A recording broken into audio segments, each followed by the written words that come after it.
Haleluya, haleluya. Salam, selamat pagi saudara-saudara semuanya yang terkasih di dalam Tuhan Yesus Kristus.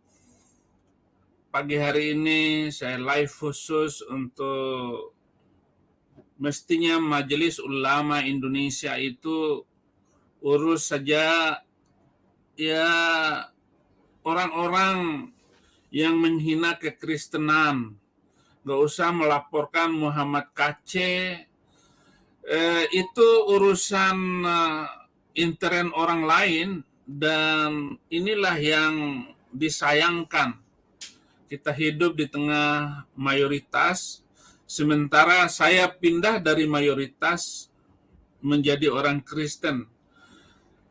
Kepindahan saya menjadi orang Kristen ini karena banyak sekali keadaan yang mengharuskan saya pindah jadi orang Kristen, membela kekristenan. Gereja dibakar, orang Kristen dihina, bahkan gereja ditutup paksa oleh orang-orang yang tidak toleran di dalam yang hidup di bangsa ini. Padahal Indonesia sudah merdeka, sudah 76 tahun sampai hari ini Indonesia merdeka. Tetapi kemerdekaan di Indonesia ini belum juga didapatkan kehidupan yang bahagia, kehidupan yang harmonis antar bangsa, antar suku, bahkan antar agama. Ini adalah menjadi sumber konflik di Indonesia ini.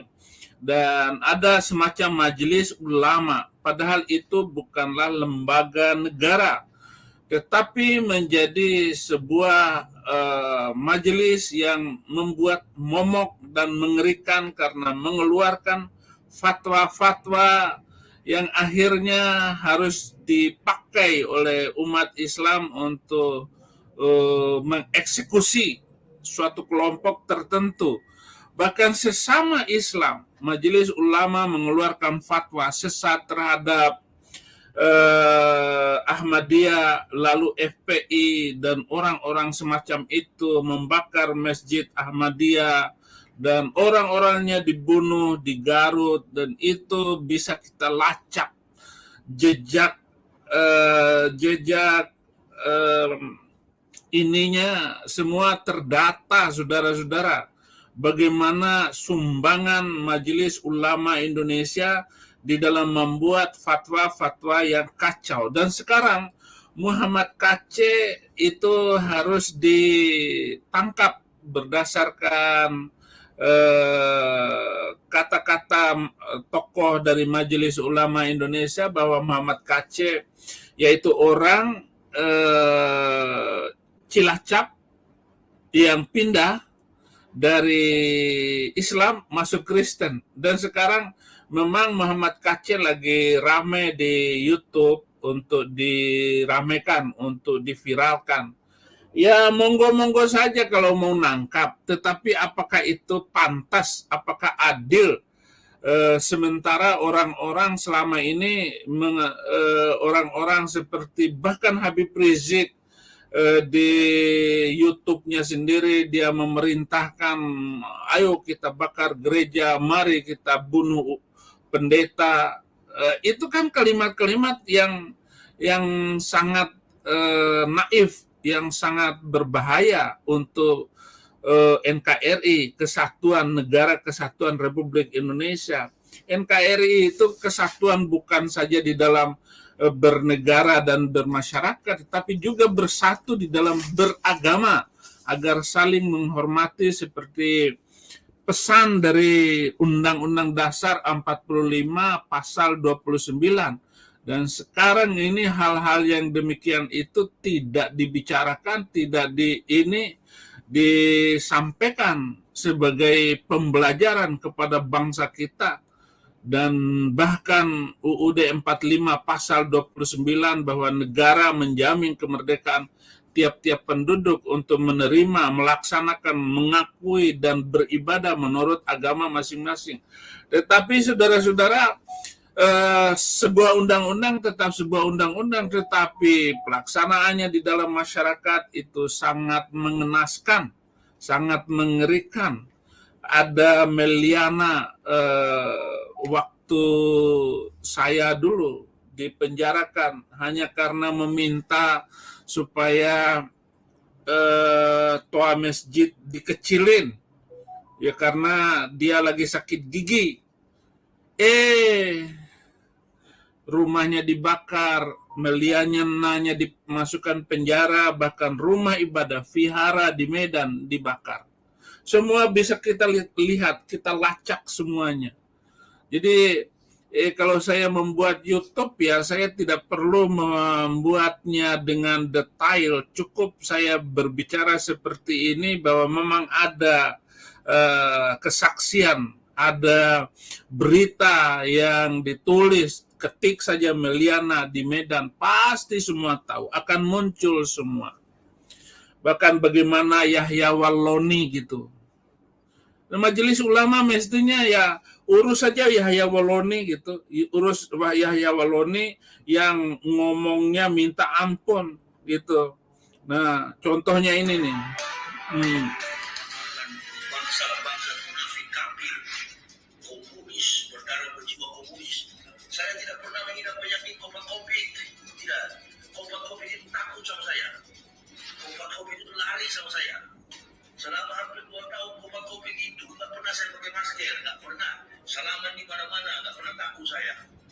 Karena saya tahu itu omong kosong semua. Covid nggak berani mendekati saya. Lari Covid kalau lihat saya. Ada yang percaya, ada yang mendukung, menghina-hina saya. Allah Akbar, sama-sama goblok, sama-sama tolol. Yahya Walloni itu nyawanya ada 2, satu sudah mati, sekarang masih hidup. Saya akan mati, tapi umum saya akan mati ketika ini penghina, pembina ini mati duluan. Ya, ada lagi Yahya Walloni bilang bahwa Alkitab itu bukan saja palsu, tapi bohong katanya. Nggak ada orang Kristen yang ngelapor Yahya Walloni dengan mulut kayak begitu. Dia adalah orang Kristen masuk Islam, tapi dipakai oleh orang Islam sebagai ya alat provokasi. Tetapi bagaimanapun kalau ada orang Islam yang mau menelusuri, mempelajari Alkitab, nggak mungkin kalau dia nggak pindah masuk Kristen. Seperti halnya saya, karena Al-Quran bilang bahwa kalau kamu ragu, surat Yunus ayat 94, wa in kunta fi syakki mimma anzalna ilaika fas'alil ladzina yaqra'una al-kitaba min qablik. Kalau kamu ragu tentang apa yang diturunkan kepada kamu, yaitu Al-Quran, kata Allah kepada Muhammad, ragu tentang Al-Quran, tanyakan kepada orang yang membaca Alkitab sebelum kamu. Saya lakukan penelitian di dalam Alkitab, saya lakukan penelusuran, dan kesimpulan saya harus jadi orang Kristen. Karena lebih benar Alkitab daripada apa yang diajarkan oleh Al-Quran. Nabi manapun di dalam Alkitab tidak ada yang mengajarkan lempar setan pakai batu, ataupun pergi ke satu tempat, mutar-mutar batu hitam 7 kali. Nah, itu adalah hasil. Kalau ada hal kayak begitu, artinya semua orang mendengar apa yang dikatakan oleh Yahya Walloni. Orang Islam yang mempelajarinya, orang Islam yang sadar, yang memakai otaknya untuk belajar, pasti akan mengambil kesimpulan seperti saya, seperti Muhammad Kaceh, ataupun seperti Aliuddin, ataupun Usman Effendi yang sudah saya wawancarai mereka itu. Nggak mungkin tetap di dalam keyakinan semacam itu. Nah, saudara-saudara,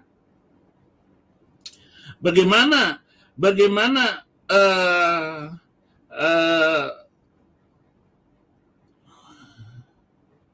seluruhnya gitu. Kalau Muslim mempelajari Alkitab, karena Alkitab itu adalah kitab sucinya orang Islam juga. beriman kepada kitab-kitab suci. Apa kitab sucinya? Taurat, Zabur, Injil, Al-Quran. Tetapi orang Islam seluruh dunia tidak ada yang berani belajar Alkitab. Kalau mereka belajar Alkitab, pasti balik kepada masuk Kristen semua. Atau ikut Yahudi, yang mirip-mirip dengan Islam karena banyak hukum dan undang-undangnya. Pasti begitu. Tapi apa yang terjadi, saudara-saudara? Nah, majelis ulama ini seperti apa yang saya baca di dalam Markus 14 ayat 55. Imam-imam kepala malah seluruh mahkamah agama mencari kesaksian terhadap Yesus supaya ia dapat dihukum mati, tetapi mereka tidak memperolehnya. Nah, banyak sekali majelis ulama ini berusaha untuk mengurung, menyusahkan orang-orang. Bahkan yang paling mengerikan adalah Ahmadiyah sekarang nggak boleh hidup di Indonesia. Padahal orang Ahmadiyah itu ya Kristennya di dalam Islam, hidup toleran, dan mereka sangat taat dalam ibadahnya. Itu yang saya tahu tentang Ahmadiyah. Karena keluarga saya juga ada yang Ahmadiyah. Banyak juga orang mengucapkan kesaksian palsu terhadap dia, tetapi kesaksian-kesaksian itu tidak sesuai yang satu dengan yang lain. Mestinya majelis ulama itu melaporkan umatnya sendiri. Nah, katakanlah bahwa khutbah Yahya Waloni itu adalah khutbah sesat. Berani nggak membuat undang-undang semacam itu? Itu Majelis Ulama Indonesia. Jangan melaporkan Muhammad Kacé yang hanya ngomong seperti itu. Apalagi Saifuddin Ibrahim. Silakan dilaporkan oleh Majelis Ulama Indonesia. Laporkan saja Saifuddin Ibrahim.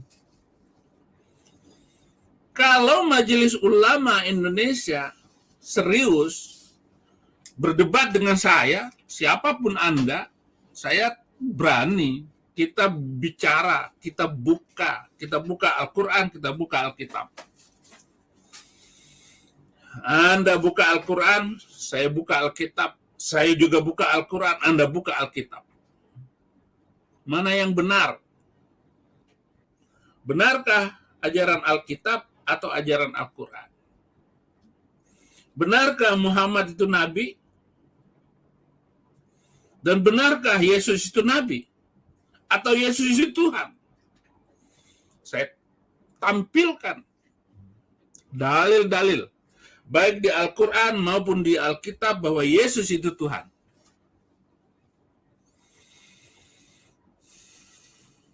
Jangan main lapor. Saya adalah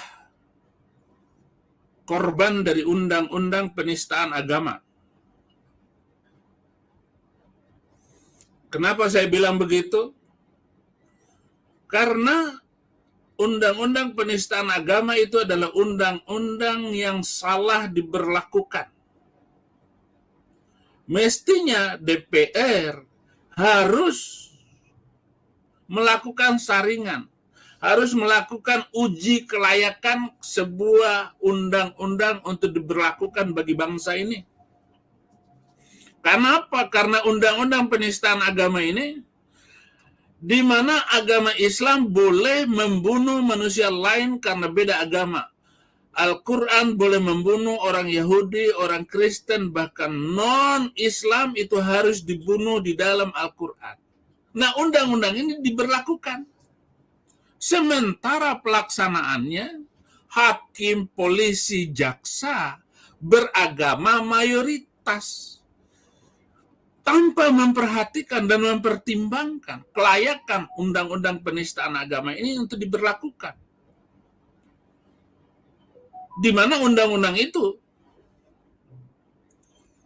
di tengah bangsa mayoritas Muslim yang Al-Quran boleh membunuh manusia lain karena beda agama.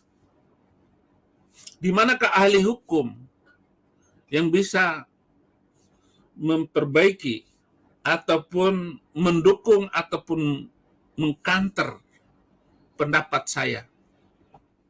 Kita kaji. Terorisme tidak akan pernah berhenti sampai kapanpun, sampai orang berhenti membaca kitab suci itu. Karena kitab itu boleh membunuh orang loh, karena beda agama. Sementara NKRI 76 tahun ini, kita harus hidup berdampingan antar agama satu dengan agama yang lain. Suku yang satu dengan suku yang lain, kelompok yang satu dengan kelompok yang lain. Dan semua partai politik harus mendukung NKRI harga mati. Jangan sampai satu pulau pun diambil oleh bangsa lain. Bahwa segala kekayaan bangsa ini untuk kemaslahatan, untuk kesejahteraan, keadilan sosial bagi seluruh Indonesia. Itulah NKRI. Tetapi kenapa undang-undang penistaan agama ini diberlakukan di tengah bangsa yang bermayoritas agama yang menistakan agama lain? Saya sangat setuju dengan undang-undang penistaan agama, tetapi kita harus memberlakukannya secara adil. Tangkap itu Yahya Woloni. Tangkap itu ada ustadz kawin cerai. Mengatakan disalib ada jin kafir. Itu penistaan.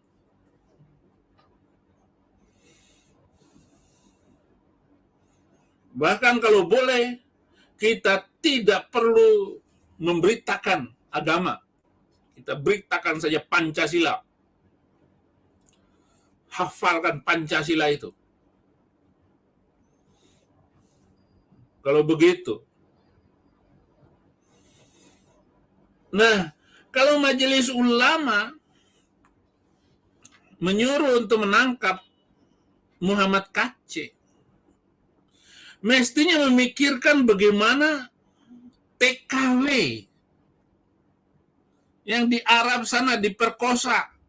Majelis ulama tidak pernah bersuara untuk membantu ataupun memberi fatwa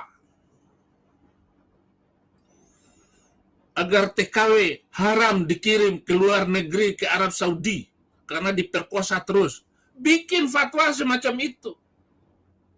Buat fatwa di Bogor, haram orang Arab Saudi kawin, kontrak di sana. Itu fakta sosial. Kenapa majelis ulama diam saja? Kenapa tidak berbicara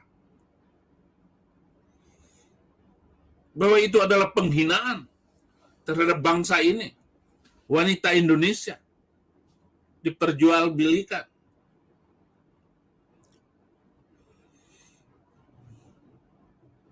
Semuanya kita harus berbicara itu.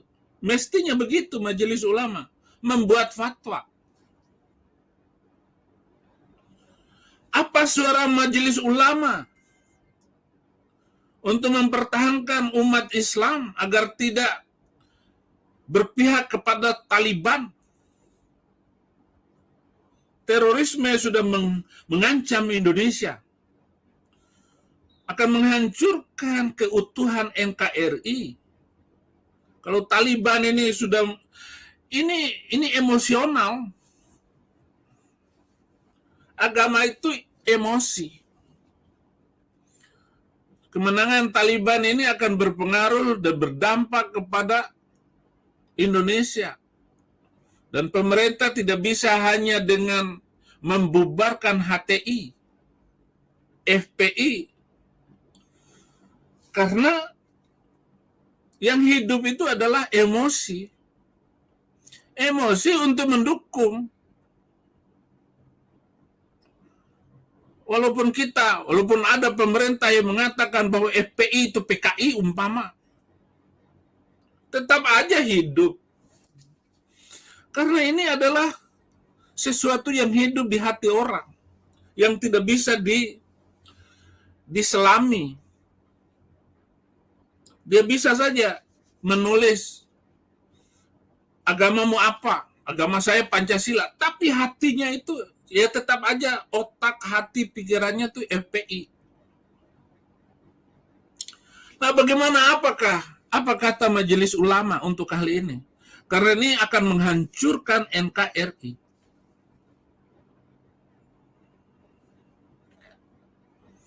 Apa kata Majelis Ulama tentang Islamisasi di Papua, di NTT?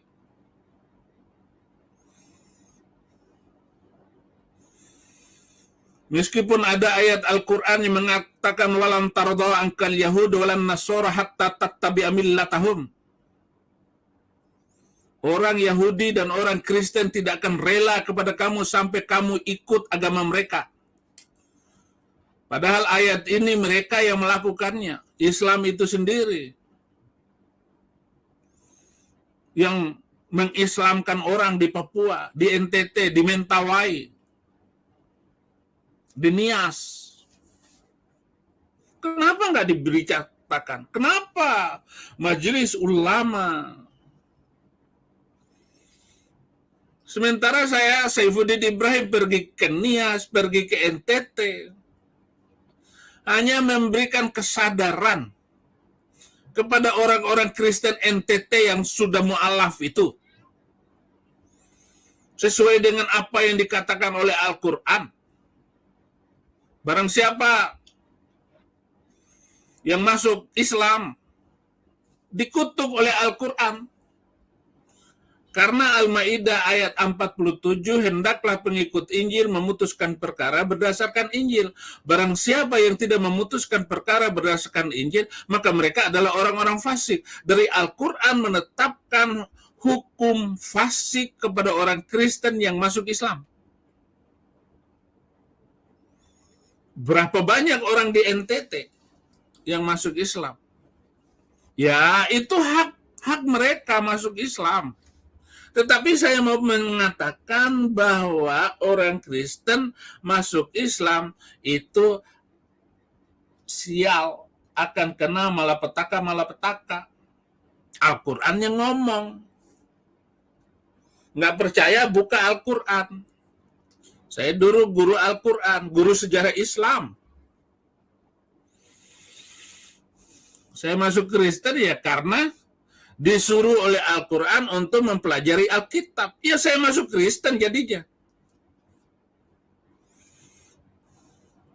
Karena saya sudah hatam berkali-kali Al-Quran.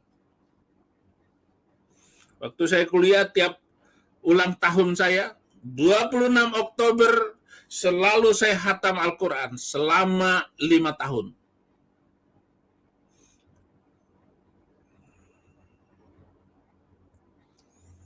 Jadi, apa kata Majelis Ulama tentang ustadz-ustadz itu?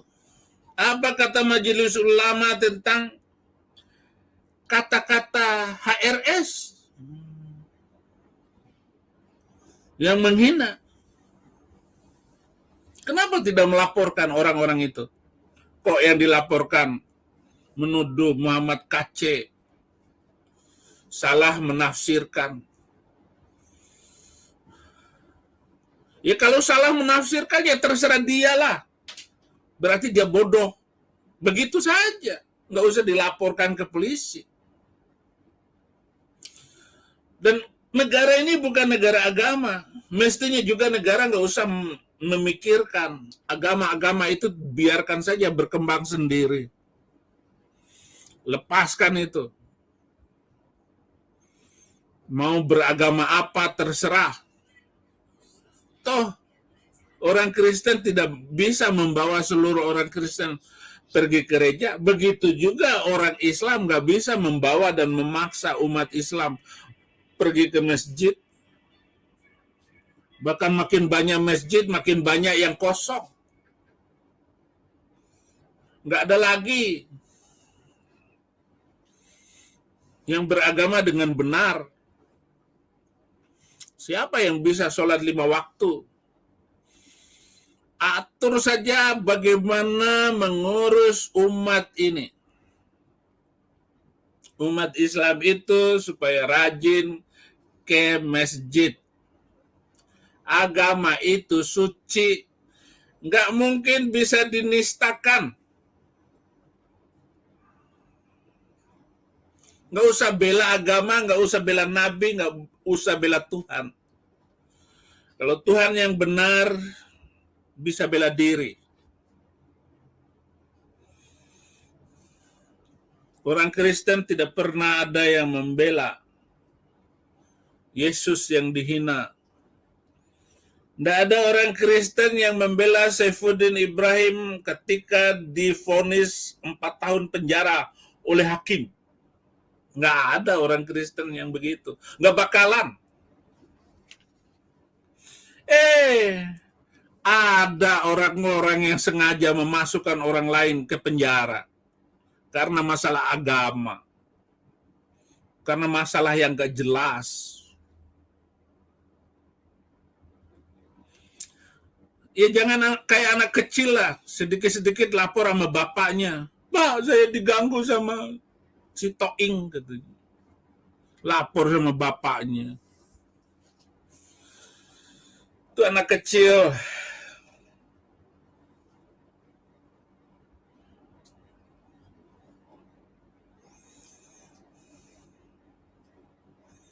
Kalau mau majelis ulama, kita berdebat masalah agama. Saya sudah menulis buku-buku keraguan saya tentang agama Islam. Saya sudah menulis, bahkan saya menemukan ribuan, sudah 1000 kontradiksi ajaran Al-Quran yang tidak sesuai dengan narasi Alkitab. Kalau memang Nabi Muhammad itu sambungan dari nabi-nabi terdahulu, tentu saja ada jembatan yang mampu menerobos, yang melanjutkan apa yang diajarkan oleh Alkitab, diajarkan dalam Al-Quran. Tapi banyak sekali kontradiksi yang diajarkannya itu bertentangan dengan apa yang diajarkan di dalam Alkitab. Walaupun banyak ayat-ayat Al-Quran mengkaitkan dirinya dengan Alkitab, tetapi Al-Quran sendiri menuduh bahwa Alkitab yang ada di tangan kami orang Kristen ini adalah palsu. Hanya menuduh secara umum. Ayat mana yang palsu, ayat mana yang asli, tidak dijelaskan oleh Al-Quran.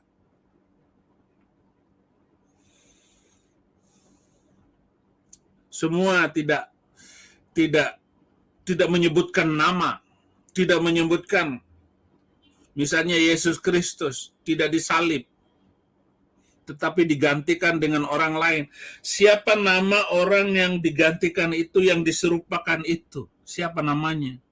Al-Quran tidak menyebut. Alkitab itu sudah dipalsukan oleh tangan-tangan pendeta mereka. Sebut dong nama pendetanya. Tahun berapa dipalsukan itu? Apa alasannya dipalsukan? Dan kenapa dipalsukan? Itu harus jelas. Jangan menuduh tanpa dasar. Al-Quran mengatakan bahwa tangan-tangan pendeta mereka telah merubah ayat-ayat Al-Quran.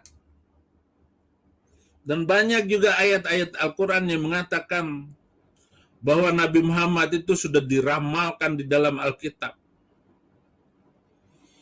Siapa yang meramalkannya tidak jelas. Al-Quran hanya mengatakan ya'rifunahu kama ya'rifuna abana'ahum. Mereka mengenal Muhammad seperti mengenal anaknya sendiri. Maksudnya mereka itu adalah orang Yahudi dan orang Kristen mengenal Muhammad di dalam Alkitab seperti mengenal anaknya sendiri. Di manakah nubuat ini di dalam Alkitab? Bahwa Muhammad sudah dinubuatkan. Dan saya debat dengan Insan Mokoginta, tokoh-tokoh Muslim, kaum mu'alaf center. Saya bilang, kalau ada nama Muhammad dalam Alkitab, satu ayat saja saya masuk Islam lagi. Mereka tuh nggak bisa menunjukkan. Maka mereka takut debat dengan saya. Dengan Saifuddin Ibrahim ditakutin. Kalau memang begitu, kita hanya ingin agar Indonesia itu hidup toleransi dan damai. Nggak perlu ribut lagi kita dengan apapun, masalah apapun. Lah, untuk apa kita meributkan itu? Jadi begitu, saudara-saudara. Hari begini kita masih ribut masalah agama. Saya karena membagi-bagi sembako. Oh, Pendeta Saifuddin Ibrahim tuh bagi-bagi sembako. Mau jadi caleg. Dia mau jadi pejabat apa? Saya nggak perlu jadi pejabat apa-apa. Saya hanya mau Indonesia hidup toleransi dan damai. Tapi kalau saya disuruh jadi apa saja, saya siap. Saifuddin Ibrahim itu dikasih nama Saifuddin Ibrahim itu supaya saya jadi Menteri Agama oleh ayah saya. Dan kalau saya jadi Menteri Agama, ya saya stop dulu naik haji. Karena itu ibadah yang membuat orang Islam sendiri susah hidup. Hanya untuk pakai kopiah haji, bayar 50 juta, anaknya nggak sekolah. Sekolahin dulu anakmu, sampai sarjana baru boleh naik haji. Bangun dulu sekolah di kampung-kampungmu itu, supaya seluruh umat Islam ini pandai dan cerdas, sarjana semua, baru boleh naik haji.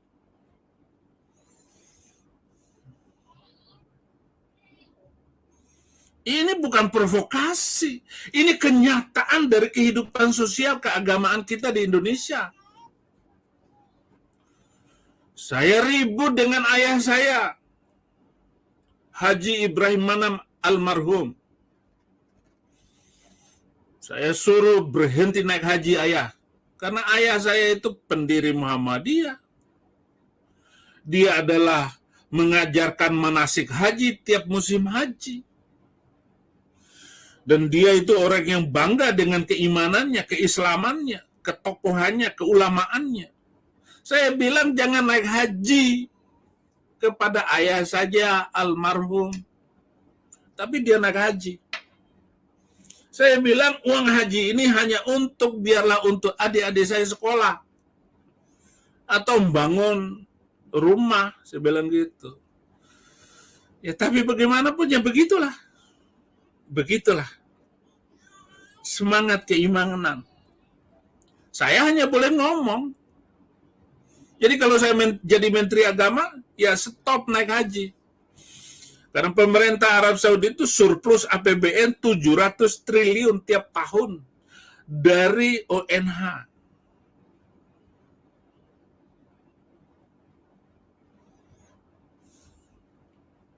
Anda boleh setuju, boleh tidak. Ini kalau saya jadi Menteri Agama, ya saya bisa dikecam, bisa dimarahin orang. Tapi kan ini pendapat saya di negara demokrasi Indonesia, NKRI.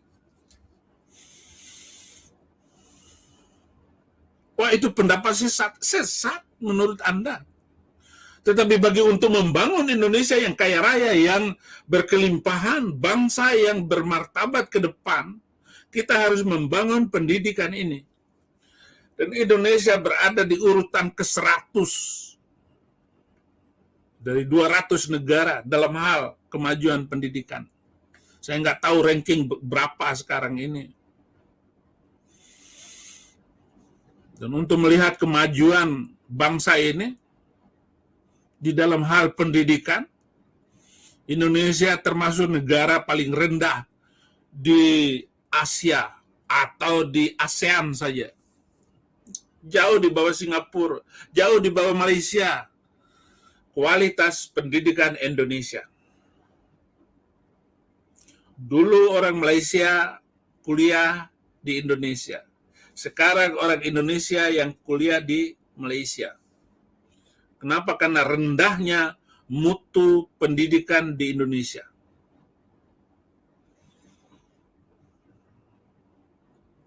Alat untuk menilainya, belum satu pun orang Indonesia yang mendapat hadiah Nobel dalam sains, dalam hal apa, dalam ilmu pendidikan. Belum ada yang mendapat hadiah Nobel. Berarti Indonesia ini negara yang di bawah rata-rata dalam hal pendidikan. Nah, kalau kadrun-kadrun itu semua mengikuti mengikuti Taliban, wah ngeri. Saya nggak tahu lagi Indonesia itu. Ada mantan wapres mendukung Taliban.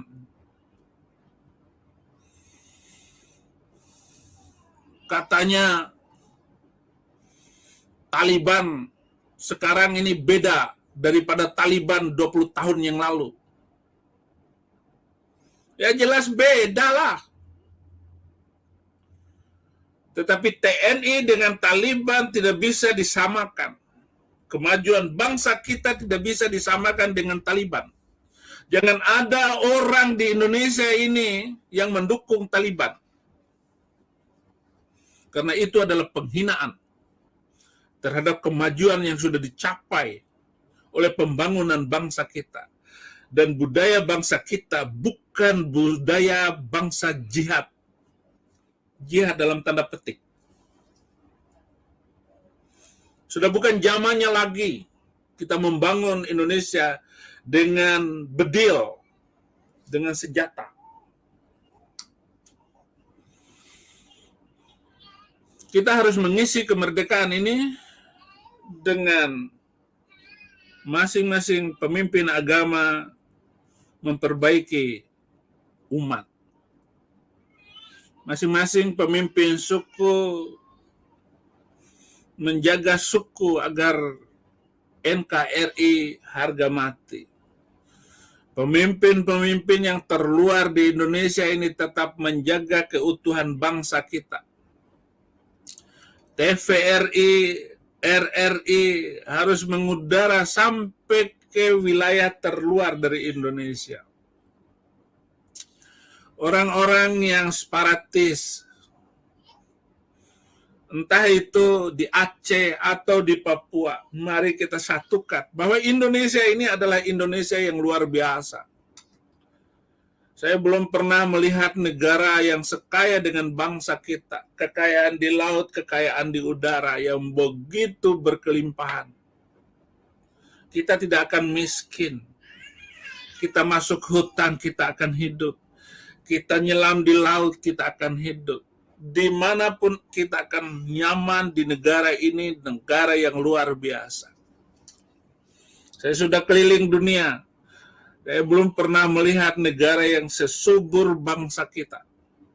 Negara yang kaya raya. Hanya kekurangan kita ini bersatu. Bagaimana merasakan NKRI itu sebagai harga yang harus kita. Karena perintah Al-Quran dimanapun kamu dibuang. Alkitab bilang dimanapun kamu dibuang, diserahkan, jadikanlah tempat itu berkat. Jadi berkat di situ. Usahakanlah kesejahteraan di mana aku buang kamu. Begitu kata Alkitab. Dimanapun kita berada, kita harus membuat bangsa kita ini penuh dengan berkat Tuhan. Saya cinta sekali dengan Indonesia. Ketika saya ditangkap, itu saya diajak untuk ke Amerika, ke Eropa, kabur ke sana, tinggal di sana. Saya bilang saya lahir di Indonesia, saya cinta Indonesia. Sama dengan Ahok itu, lahir di Indonesia, cinta Indonesia. Bukan cinta Cina. Kalaupun Ahok itu orang Cina, emang dia turunan Cina, mata sipit. Tetapi dia sangat cinta dengan Indonesia.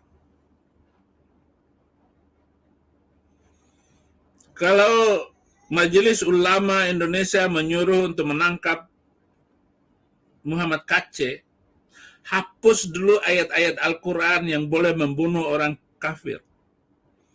Surat Al-Baqarah ayat 191, Surat At-Taubah ayat 5, ayat 6, ayat 29, Surat Muhammad ayat 4. Itu semua ayat-ayat boleh membunuh orang kafir. Hapus dulu ayat ini, supaya kita hidup toleransi dan damai. Nggak usah siapapun. Kalau polisi mau nangkap itu Muhammad Kacé, kan gampang ditangkap. Seperti menangkap Saifuddin Ibrahim, tangkap dulu baru beritanya naik. Nggak apa-apa. Tapi itu cara Tuhan untuk saya memberitakan Injil lebih jelas lagi bagi bangsa ini. Bahwa kebenaran Alkitab itu tidak bisa dipadamkan oleh siapapun. Tidak ada yang bisa menghentikan matahari terbit untuk menerangi dunia ini. Demikian juga Alkitab tidak bisa dihentikan untuk diucapkan oleh siapapun hamba Tuhan yang tekun teguh setia dengan firman Tuhan. Filipi 1 ayat 21, bagiku hidup adalah Kristus, mati keuntungan. Karena jangan sampai ada hamba Tuhan karena diejek, dihina, atau dibully, kemudian mengubah arah penyampaian firman Tuhan, arah menyampaikan Injil. Kalau saudara bisa membuktikan siapa hamba Tuhan yang benar, yang tetap di atas rel kebenaran Alkitabiah. Boleh saja Anda mengatakan saya ini radikal. Boleh saja Anda mengatakan, Saifuddin Ibrahim cari nama, cari tenar. Enggak. Saya sudah memberikan hidup saya bagi Kristus selama-lamanya. Saya tidak pernah berontak dari perintah Tuhan untuk menjadi pemberi lidah Tuhan, perpanjangan lidah Tuhan. Indonesia bagi Kristus. Terima kasih saudara-saudara untuk perhatian pagi hari ini. Berdoa agar Injil tetap diberitakan,